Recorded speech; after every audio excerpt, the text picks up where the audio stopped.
Welcome back, Papa Kane. What? Welcome back. Good to be back. Good to see you. And no heart attacks. You know, I had a heart attack over a year ago, so doing good. We're pretty good with that. And hopefully I don't die tonight in my sleep. I don't want that. But if I do, you guys remember I called in. Woo! Come on, that would be cool as hell. You would say, he joked about it and he fucking died that night. I think that would be so amazing.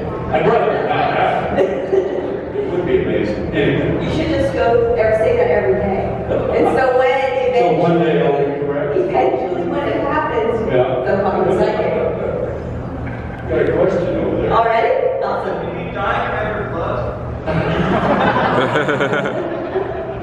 He just said, if I die, can he have my blood? I'm not sure you want it when I'm dead. Oh, gloves. Oh. Yes, okay, you can. She'll make sure that you get them. It's on video. It's on video. Oh, boy. Amazing. What's your favorite Halloween candy? What? What's your favorite Halloween candy? I don't think I've ever had that question. That's pretty rare for somebody to ask a question I've never heard before. I know it sounds stupid and most people don't care for it, but Smarties. candy corn. Oh no! Oh. Because what other candy can you pretend it's your teeth? Put it in your lips and go, "Arr!" Let's fuck with people. My wife is sick of it by now. Because of that, I do it every time. Put one in and act like some fucking weird hillbilly or something. But yes, candy corn. Any other audience questions? Yeah, let's go. One of my favorite or obscure performances of yours is Adam Green's show, Hollis. And I was just wondering, did you get to help create your storyline in that versus Freddy versus Jason? Or did he just tell you that was what he was going to do? It was a combination, talking about Holliston, and we even came up with stuff on the fly, while, like in the middle of shooting the scene, one of us would think of something to say or do, and that's why it's such a pleasure working with him. He's very creative, and he's a genius with horror, because it's hard to make a scary horror film, which I think Hatchet can be scary, but then it's hilarious sometimes. That is a fine line to walk when you're making a horror film. But what he decided, and I agree, was that if my character's not around, there's no reason that the interaction with the other characters can't be funny. And that's what he does. And then I show up and it's not fucking funny anymore. Or is it? No, it is for me. I'm laughing my ass off when I'm killing people, but yeah, so it's just fun working with him, and Holliston was just amazing because it was, you know, me. And you know, interesting, I was going through my garage cabinets like 2 weeks ago and just cleaning out stuff and rearranging things, and I realized I had my Meshuggah head that I wore. If you know who Meshuggah is with Adam Green, and I was like a Jewish Frankenstein with a yarmulke and everything, square head with a yarmulke on top. And I just realized I had it. I didn't even remember keeping it. So it's always fun to go through old stuff and find items that I forgot I had. And like I also found my, I think it's a badge, like a security badge from Wishmaster. And I had the uniform and I kept the badge. And, you know, you find all that stuff after so many years, and since I'm fucking old, they can't remember anything. It's fun to discover it again. And I don't know if any of you in here have ever seen the documentary. Oh yeah. That was Yeah. done To Hell and Back. Yes. The producer, director, creator, sitting right back there, Derek. Would you stand just for a second?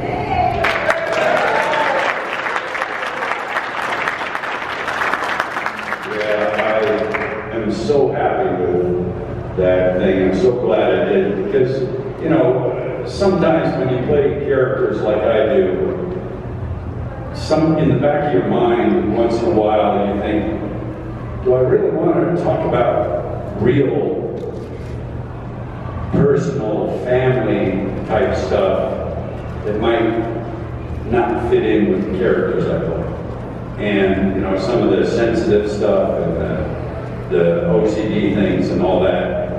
I wasn't sure, but then Derek convinced me that people would react favorably to it, which is exactly what happened, because, you know, I guess when you have notoriety playing characters like this, people don't expect that you've ever gone through some shit. And I can't tell you how many people have appreciated that we did it. So. It's a beautiful documentary. It's honestly one of my favorites of all the documentaries that have been done on celebrities. It's one of my favorites. I laughed, I cried, I laughed again. It was beautiful. And how long did that take you to film all that footage? I don't remember. Derek? About 2 years. 2 years. Because it did look like it was very well put together. A lot of time had passed. I mean, we went to Hawaii and went to the exact balcony that I always talk about, where I scared all my friends in high school. Those of you that maybe don't know, we went up to the Avalana Hotel in Honolulu because I grew up in the Marshall Islands. We went there to play basketball, and I took some of my friends. It was our varsity team. Took some of my friends up there because I knew what I was going to do. They didn't. 35th floor with the railing right here, and I climbed on the outside of the railing, and just to scare my friends, and they start freaking out because I'm on the outside. If I slip, I'm dead. And so, of course, I make it worse by holding like this. And they're freaking out, and I say, what's the matter, guys? They shit themselves. One, literally. And I never let them forget it, by the way. And, you know, just seeing that reaction was what made me start thinking about stunts. Because I'm thinking, I did this just for my own entertainment. And I probably could have been paid very well from a movie. And so that's what really made me start thinking about stunts, and that's why I, you know, after 3 semesters in college, I quit to do stunts. And, you know, didn't go over too well with my dad, but in the documentary, if you ever watch it, he was very disappointed that I didn't get my degree. But I knew what I wanted to do. I knew I was disappointing him, but I thought that I'm going to show him that I made the right choice. And then I, you know, started working a little bit in stunts, and he died. So he never got to see that I did make the right choice. I know you're going to say, well, he knows, and, you know, but still, it would have been so nice if he actually witnessed the fact that, oh shit, he was right. And then, you know, with this kind of stuff, I mean, it just was a bonus. I never expected him to sign an autograph. I just wanted to do stunts because I love doing that stuff. Even after getting burned and almost dying. That he lives through. Me dropping out of college and getting burned and almost dying, he lives through. But dies before I get successful, which, It's kind of fucked up, if you ask me.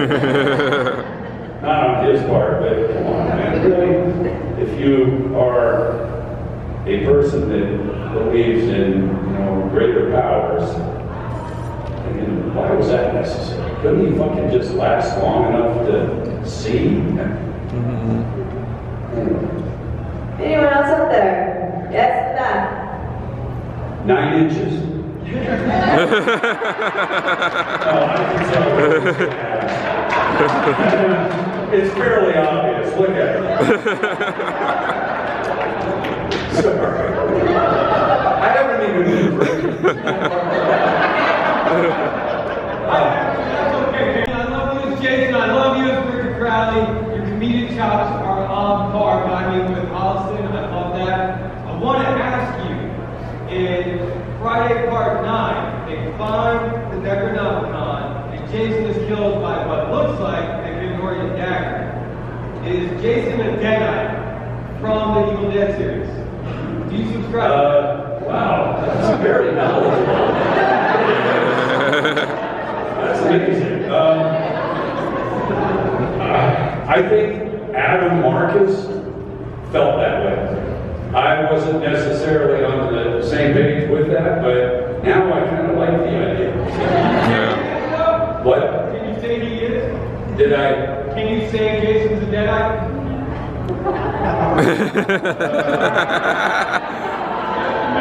If I do say it, I have to kill this man. Get it on film.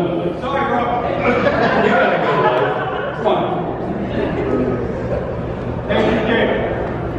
Speaking of Adam Marcus, he's working on a documentary on Jason Goes to Hell, Hearts of Darkness, I believe it's going to be called. Can you tell us anything about that? I know you filmed yourself I a long haven't time been ago. involved yet, but Oh, yeah. I hope He started this pre-pandemic, and then y'all know what happened. But yes, I think he's doing it again. And didn't I just hear that Robert England is doing a documentary too? Yeah, that was On his career? a Kickstarter a couple of years ago. I think that may have actually been pre-pandemic as well. And I'm hearing that his documentary is getting a theatrical release. And I'm like, what the fuck is that? He played one character who's a fucking child molester. Bow, bow, bow, bow. Shots fired. One character, he's not even the only person to play Freddy. Just like I'm not the only person to play Jason. And he gets a theatrical release? That's fun. And so make sure you go and check out Heart of Darkness on Instagram so you can follow those updates so we can know when the new Jason documentary comes out. Because I'm very excited. I cannot Sweet. wait.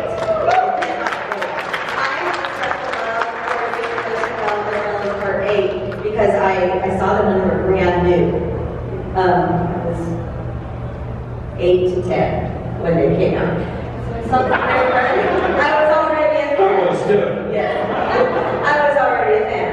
But I saw the other ones were so old. They'd already been out a while, but having that brand new feeling of seeing that movie, that character we love so much, with everyone else was magical. So I've always loved those 2 installments. Jason Goes to Hell. Let me, if I could, just blow off a little steam. When I first read the script, I was like, well, it's certainly different, which every Friday movie I did was vastly different than the previous. But I thought, Jason's evil is going to go into other characters. So, I wasn't used to that because I'm used to being the guy that's killing everybody. And sorry if you heard this in the documentary and stuff, but I thought, as a viewer, and I'm serious about this, I thought it would be very cool that if the evil of Jason is within another character, wouldn't it be interesting if that actor did something reminiscent of what I do, just a little tidbit where you say, that doesn't look like Jason. Oh, but that's what Kane does sometimes. I think as a viewer, that would have been cool as hell. And I talked to one of the actors who will remain nameless, told him about my idea and thinking, you know, what if you did this and just did a little signature thing so that people still see that it's my Jason, kind of. And his response was, yeah, my Jason wouldn't do that. Your Jason, fucker? So when it came time for him to die, my hand, oh, it was not easy. You know, you wear that makeup and stuff for so many hours, and it takes 3.5 hours to put on, depending on which movie. And by the time you come to the violent stuff, you're ready to be violent. And a lot of people that were victims of my Jason will say, yeah, it was not fucking easy. And, you know, gives them the story to tell. So. And that's the one you told me, I believe, where the costume was really uncomfortable, more uncomfortable than normal, not that any of them are, because of how much it covered. Not even how much it covered, but, you know, part 7 was very difficult because it was prosthetics head to toe. Even the bodysuit, everything. And even though the mask was on almost the entire film, I still had to put the prosthetic face on, which took 3.5 hours. And because part of the mask was missing, and Beagler liked to see the teeth opening and closing, so he asked if I would do the makeup every day. And of course, he is the reason I played the character, so I would do anything I could for him. And that was hard. Part 8 was easier because I just had a headpiece and the face was open, because the mask never came off, except when I kicked the radio and turned around and lifted it. And, you know, it's just my face under there. Yeah, we didn't see that. Right. Camera doesn't see it. So, just to entertain myself. It's cool, man, it's cool. That's right.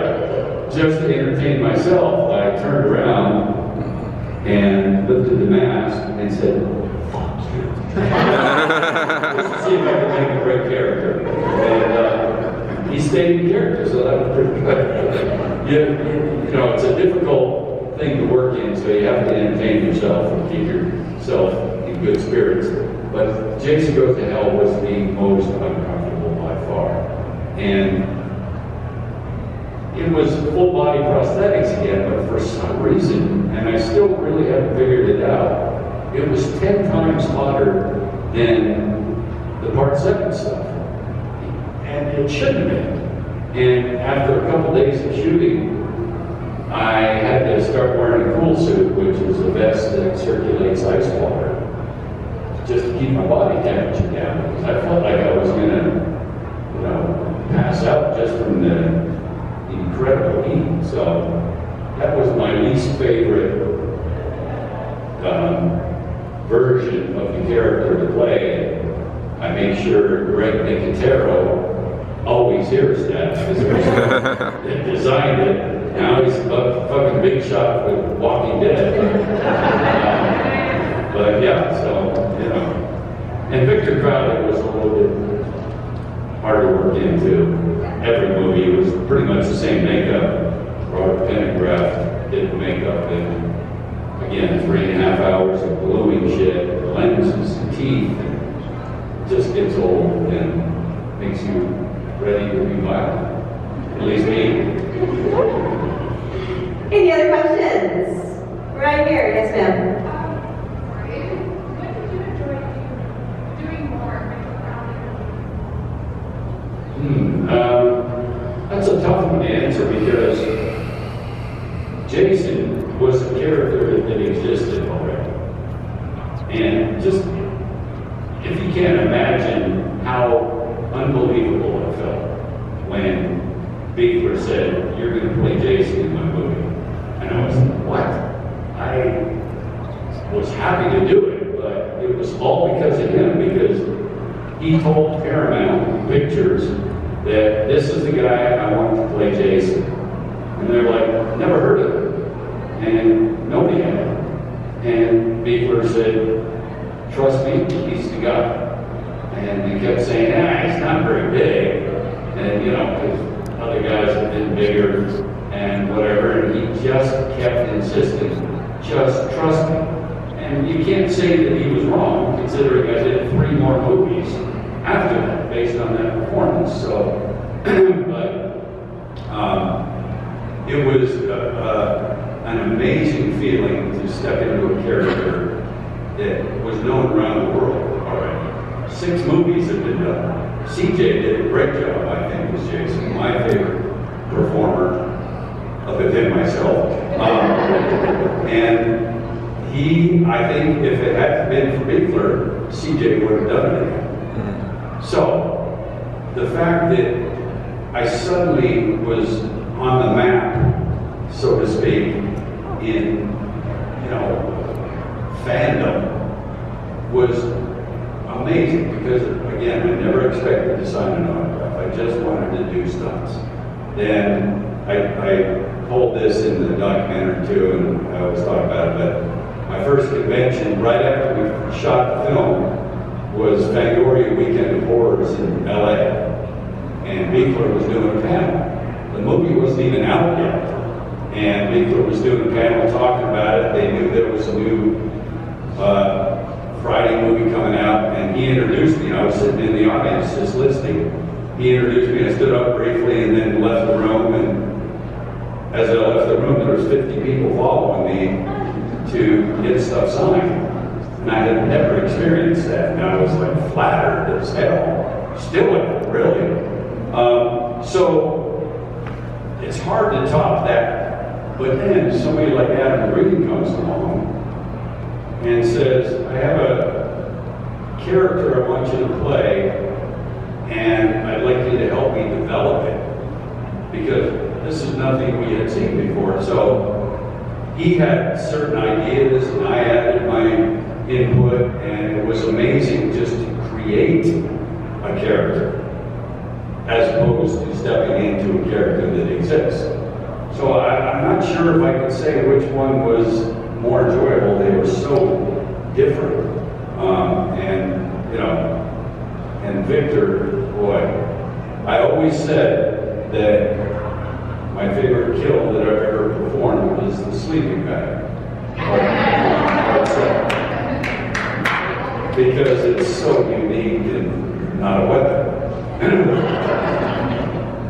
But I have to say that the Mrs. Permatio, if you know who that was, in the first Hatchet movie, when, I don't mean to sound derogatory, but the bitch tries to run. Not gonna work. You think you can outrun a fucking weirdo? And I kept her rip her head apart by her jaw. That's number one. That's number one down. And very close behind that kill in Sleeping Bag is Felissa Rose. Yeah. Now, anybody not know how I killed her? Again, and I don't mean to sound sexist, but the dumb bitch tries to call for help on her cell phone. I don't really care for that. So I grab her arm, rip it off, and do what any of us would do. You would, certainly. I take her arm and jam it up her vagina so incredibly hard that her hand comes out of her mouth, still holding the phone. And I was laughing my ass off.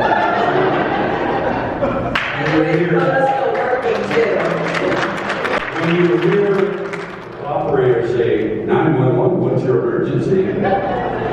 That's pretty amazing. And Felissa's, you know, such a good friend.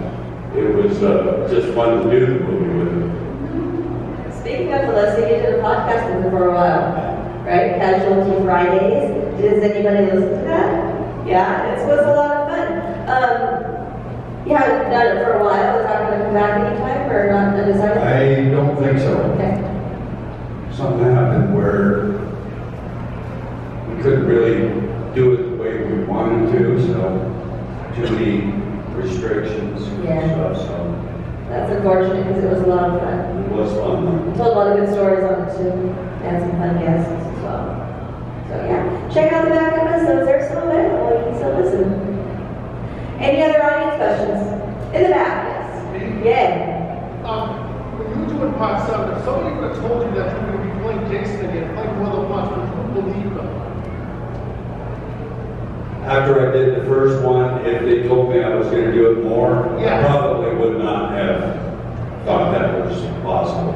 Okay. Because nobody had done it, so why would I expect that I would be the one chosen with, you know, I always feel like very, very fortunate, and hopefully based on the performance, but not, you know, still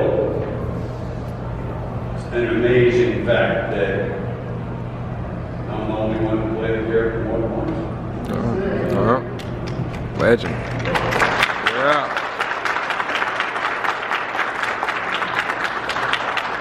Some more. Yeah, right there. 13th fanboy. Yes. Brought that for the first time a few weeks ago. A big fan of your work. And that any highlights from that movie that you would care to express? That what? That you would care to talk about? Any highlights? I mean, I loved doing the movie just because it was, you know, basically me. And it's kind of fun to play a character that's almost your real self. You would feel like it might be easy, but it's not necessarily so. Because, you know, Derek will tell you that I gave him a lot of information and stories and stuff that were almost too much to use in the documentary, or a little bit fine line to walk, but you know, just any actor likes playing something different. Even if you're good at a certain role, anybody likes to be challenged and try something different. And that's kind of how I approached that, even though it was really me. But I like the death scene, kind of, because, you know, it's not easy to do heavy emotions as a character. So I always admire when I watch an actor's performance where they are convincingly heartbroken or sad or even angry. Because so many times I watch something and think, just acting. But if it takes you out of that and you're just involved in the performance, that's successful. So, yeah. And, you know, you guys know that I did the motion capture for the Friday game, the video game. And you probably all also know that for the past 2 years now, we've been doing motion capture for the chainsaw game. And I'm doing the mocap for Leatherface, which is kind of fun because, you know, it wasn't my character, but I stunned old R.A. in the third Chainsaw movie, so I did have some experience as Leatherface, but then, you know, I'm trying to make it reminiscent of Gunnar Hansen because, you know, he was the best Leatherface. Right there. Oh, yeah. The same way that I thought the actors in Jason Goes to Hell should kind of put some of me in it, is how I feel like with Leatherface. I want you to be playing the game and be able to say, oh my God, that looked just like what Gunnar did. And not easy to do because, you know, it's not really my character, so it's been a lot of fun, but the game is going to be unbelievable. I think the Friday game is very well done, but you know how technology improves so quickly. By the time Chainsaw comes out, there are so many things within the game that I don't think gamers will even expect, so excited about that. We have time for one more. Anyone over here? I forgot to this one in there. Right in the front. So there's news that Hurricane might be able to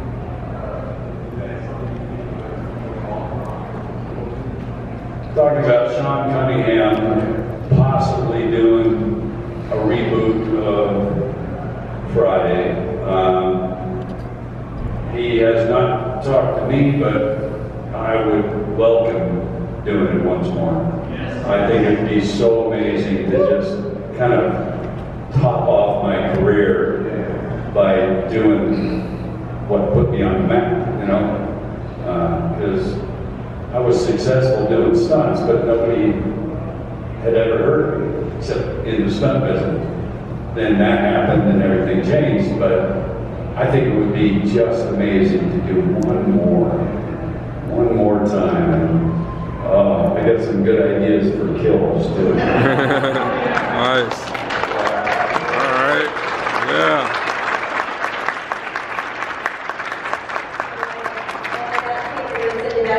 Thank you so much for your time with us tonight. Thank you guys. Enjoy.